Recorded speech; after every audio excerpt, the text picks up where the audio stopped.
Hello everyone. इस video में हम स्टार्ट कर रहे हैं केस स्टडी का इम्पोर्टेंट क्वेश्चन जो कि एप्लीकेशन और डेरिवेटिव पे बेस्ड है। और ये क्वेश्चन मैंने केवीएस के सैम्पल पेपर है उसमें से लिया है। ठीक है, तो देखो इसमें क्वेश्चन का स्टेटमेंट है कि the temperature of a person during an instantaneous illness is given by f x is equal to -1/10x² plus m x plus 493/15 ये इसकी जगह 5m स्प्रिंट है और एक्स लाई कर रहा है 0 to 12। ठीक है, m being the constant where f x is the temperature variate at x days. अब इसमें सबसे पहला क्वेश्चन है is the function differentiable in the interval 0 to 12, justify your answer. तो देखो इसका आंसर क्या होगा। सबसे पहले आपको जो फंक्शन गिवन है वो पॉलिनोमियल फंक्शन है x²x, ये आपका एक पॉलिनोमियल फंक्शन है और हर एक पॉलिनोमियल फंक्शन डिफरेंशिएबल होता है एवरीवेयर। ठीक है, तो इसीलिए इसका आंसर आप क्या लिखेंगे। देखो मैंने आंसर लिखा है इस तरीके से लिखने की फंक्शन है तो f x is a polynomial function and polynomial function is differentiable everywhere in R मतलब real number, hence f x is differentiable in 0 to 12। तो फर्स्ट पार्ट का आंसर हो गया एफ एक्स हमारा डिफरेंशिएबल है। और क्यों डिफरेंशिएबल है, क्योंकि आपने बता दिया कि पॉलिनोमियल फंक्शन है। ठीक है जी। सेकेंड पार्ट में इसने बोला है if 6 is the critical point on the function then find the value of the constant. Constant मतलब एम की वैल्यू। अगर 6 हमारा क्रिटिकल पॉइंट है, आपको पता है क्रिटिकल पॉइंट पे क्या कंडीशन होती है, f dash x is equal to 0 होता है। तो सबसे पहले हमने इसका डेरिवेटिव फाइंड किया। तो देखो -1/10 ऐसा ही x² का डेरिवेटिव 2x प्लस का m कॉन्स्टेंट बाहर x का डेरिवेटिव 1 और कॉन्स्टेंट का डेरिवेटिव 0। तो यह आ गया 2/10 माइनस का 0.2x प्लस का m। अब at x is equal to 6 मतलब 6 हमारा क्रिटिकल पॉइंट है, एफ डैश 6 कितना होगा 0 होगा। क्रिटिकल पॉइंट फाइंड कैसे होता है, जब हम एफ डैश x को 0 पुट करते हैं, है ना। तो x इज इक्वल टू 6 हम यहाँ पुट करेंगे तो यहाँ पे 6 आ जाएगा माइनस का 0.2 इंटू में 6 प्लस का m इक्वल टू 0। तो यहाँ से m की वैल्यू आ गई 1.2। ठीक है, 6 इंटू में 0.2 1.2। ये आपका सेकेंड पार्ट का आंसर आ गया। ठीक है जी।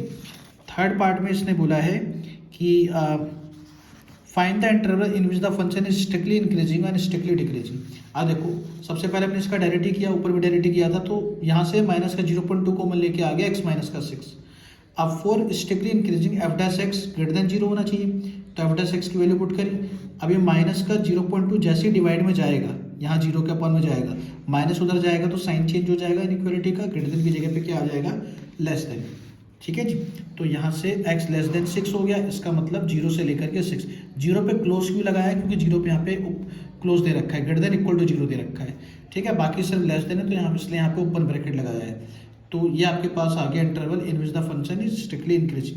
डिक्रीजिंग के लिए क्या होगा, जैसे इंक्रीजिंग में आपने ग्रेटर देन 0 रखा तो उससे लेस देन 6 आया, इसीलिए स्ट्रिक्टली डिक्रीजिंग में आप लेस देन 0 रखेंगे तो उससे ग्रेटर देन 6 आएगा। 6 से ग्रेटर देन होगा तो 6 पे ऊपर आएगा और 12 पे क्योंकि लेस देन इक्वल टू है तो इसलिए 12 पे आपका क्लोज आएगा। ठीक है जी। तो आपका इंटरवल आ गया in which the function is strictly decreasing.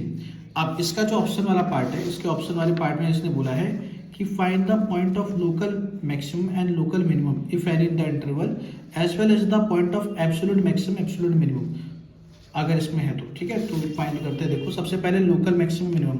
Local maximum के लिए हम क्या करते हैं, फर्स्ट डेरिवेटिव को 0 पुट करते हैं, वहाँ से x की वैल्यू क्या आ गई 6। अब 6 को हमने 0 से 12 के इंटरवल में बना दिया। ठीक है, अब 6 से छोटी कोई भी वैल्यू सेलेक्ट करो 0 और 6 के बीच में, जैसे कि 2 अगर आप यहाँ पुट करेंगे तो 2 माइनस का 6 -4 इंटू माइनस का 2 पॉजिटिव आ रहा है। ठीक है, इसी तरीके से 6 और 12 के बीच में 7 अगर पुट करेंगे तो यहाँ पे क्या आ रहा है नेगेटिव आ रहा है।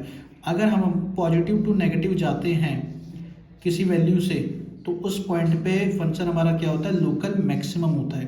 ठीक है, तो इससे लोकल मैक्सिमम वैल्यू क्या हो गई, at x is equal to 6 पे हो गया। तो इससे लोकल मैक्सिमम वैल्यू अपने फंक्शन में हम क्या करेंगे 6 पुट करेंगे। जो आपको मेन फंक्शन दे रखा है हम इसमें एक्स की जगह पे क्या करेंगे 6 पुट करेंगे। बस यहाँ पे एम की वैल्यू हमने पुट कर दी 1.2, तो लोकल मैक्सिमम वैल्यू आ गई 102.2।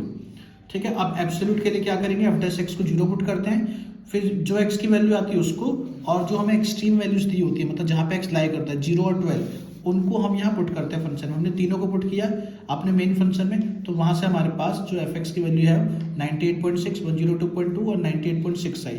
तो इसका मैक्सिमम किस पे है, इस पे, और मिनिमम है इन दोनों पे। तो इसका मतलब action value of the function value 0.102.2 at x is equal to 6 पे, and minimum value of the function is 98.6 at x is equal to 0 और 12 पे।